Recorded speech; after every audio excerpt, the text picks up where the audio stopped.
एक माँ बेटी थी। माँ गायों को चराने जाती थी। चैत का महीना आया, सूरज रोटे का व्रत आया। माँ रविवार का व्रत करती थी। बेटी ने कहा, माँ मैं भी व्रत करूँगी। माँ ने कहा, तू क्या करेगी? बेटी ने जिद किया।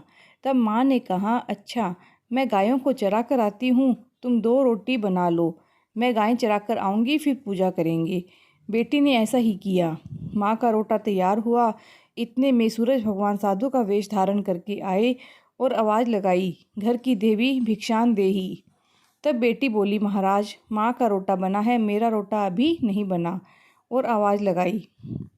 बेटी ने मन में विचार किया कि घर में आया हुआ साधु भूखा जाएगा। तब बेटी ने माँ के रोटे में से थोड़ी कोर खांडी करके साधु को दे दिया। माँ गाय चराकर आई तब बोली, ला बेटी भूख लगी है, रोटा दे। बेटी ने थाली परोस दी। खांडा रोटा देखकर माँ ने पूछा। तब बेटी बोली, एक टुकड़ा तोड़कर साधु को दे दिया। इतना सुनते ही माँ क्रोधित हुई और बेटी पर बिगड़ी और जिद पकड़ लिया और पागलों जैसे बोलने लगी, धी रोटी दे पण सागी रोटो दे, पण पूरो रोटो दे, धी रोटो दे, रोटा माली कोर दे, मेरा दे और सागी दे। इस प्रकार माँ बारंबार पुकारती हुई सारी नगरी में घूमने लगी। इस बात की रट लगाई। बेटी ने बहुत मनाया कि तुम मेरा ले लो, पर वह नहीं मानी। बेटी सुन सुनकर बेजार होकर वहाँ से भागी। पीछे पीछे उसकी माँ पागलों की तरह पुकारती चली गई।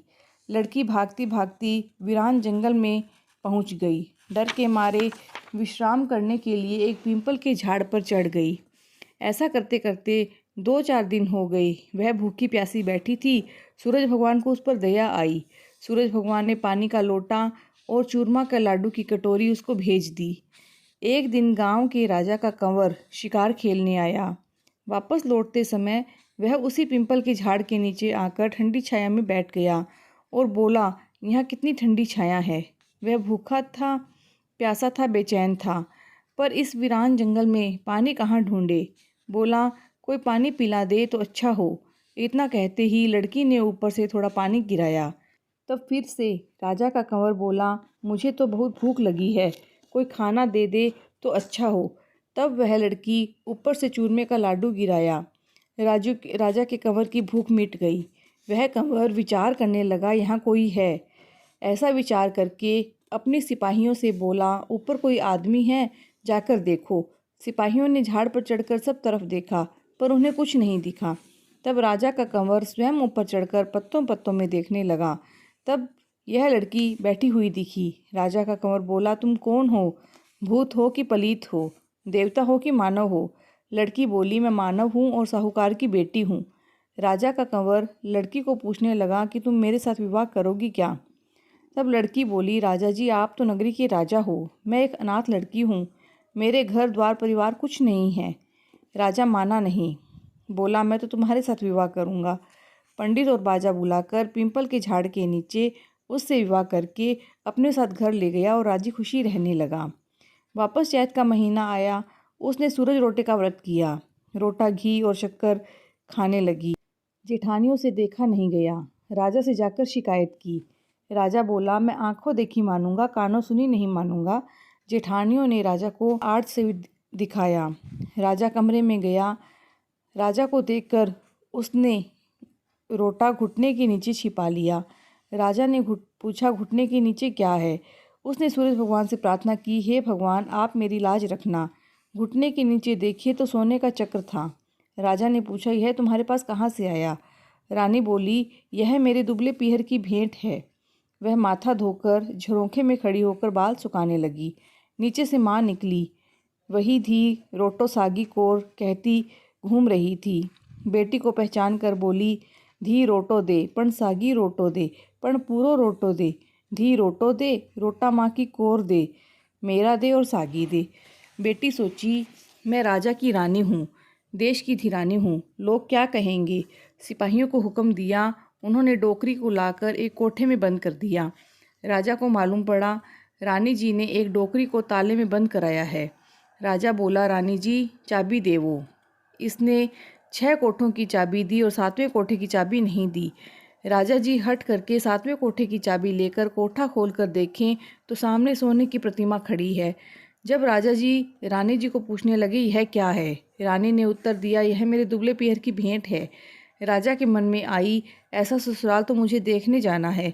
राजा जी बोले, मुझे आपका पीहर देखना है। रानी बोली, राजा जी मेरा पीहर कहाँ है? आप तो मुझे पिंपल के झाड़ के नीचे से विवाह करके लाई थी। राजा जी माने नहीं, हट करके बैठ गए। तब रानी ने सूरज भगवान से प्रार्थना की, हे भगवान, राज हट पूरा करो, और सवा पहर का पीहर वासा मांगा। सूरज भगवान ने स्वप्न में आकर रानी को सवा पहर का पीहर वासा पिंपल के झाड़ के नीचे दिया। राजा रानी के पीहर गए। कंवर, नौकर, चाकर, हाथी, घोड़े, साज सामान सब साथ में लिया। जिस झाड़ के नीचे से राजा को लाए थे उस झाड़ के पास पहुँचे। आगे क्या देखते हैं, एक सुंदर नगरी बसी है। वहाँ पूरा परिवार था। कोई कहता मासी आई, कोई कहता बहन आई, कोई कहता भुआ आई, कोई कहता मासा जी आई, और कोई कहता जीजा जी आई, कोई कहता फूफा जी आए, भौजाइयाँ कहती बाई जी आई। नगरी का नाम सूरज नगरी था। वहाँ घड़ियाँ घड़ रहे थे, जड़ियाँ जड़ रहे थे, दर्जी सी रहे थे, सब अपने अपने काम में व्यस्त थे। राजा ऐसे ससुराल देखकर प्रसन्न हुआ और परिवार देखकर बहुत आनंदित हुआ। राजा रानी वहाँ जीमे, खूब आमनाचार हुआ, आदर मान हुआ। सवा पहर होने लगा। रानी जी राजा जी को बोले, हम लोग वापस घर चलें। राजा जी ने कहा, इतना अच्छा ससुराल इतनी जल्दी कैसे छोड़ें? ऐसे ससुराल में तो महीना भर भी रहें तो भी जी ना भरे, छोड़कर कैसे चलें?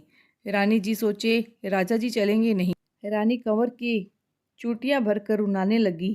कंवर रोने लगा। राजा को बोली, यहाँ कोई देवता का दोष हो गया है, वापस पलटना ही ठीक है। राजा रानी सीख लेकर निकले। राजा जल्दी में एक घोड़े का ताजड़ा और अपने पाँवों की जूतियाँ यहाँ भूल गए। थोड़ी दूर आगे चले, पीछे याद आया कि जब वे बोले रथ वापस फिराओ, मेरा ताजना और जूतियाँ रह गई हैं। रानी बोली, इतना तो धन दिया है, इतने से के लिए क्यों वापस फिरते हैं? राजा जी सुने नहीं, वापस फिरे। आगे गए तो झाड़ के नीचे जूतियाँ पड़ी थी और ताजड़ा झाड़ पर लटकता था। पतलें पड़ी थी, कोई परिवार नहीं था, नगरी कहीं नहीं दिखी। जब राजा जी पूछने लगे, यह क्या रानी जी? जब रानी जी ने उत्तर दिया, महाराज मैं सूरज रोटे का व्रत करती थी, सो सूरज भगवान ने मेरी लाज रखी है। अभी तक आपने जो देखा वह सब उन्हीं की कृपा से मिला है, और आप मुझे झाड़ के नीचे से लाए थे, सो वही मेरा पीहर था। आपके हट के कारण मैंने सूरज भगवान से सवा पहर का पीहर वासा मांगा था। सूरज भगवान ने मुझे सवा पहर का पीहर वासा दिया था, इसीलिए आपकी दोनों चीज़ें वहाँ मिली। मेरी माँ का रोटा खांडा हुआ, इसलिए वह पागल हो गई।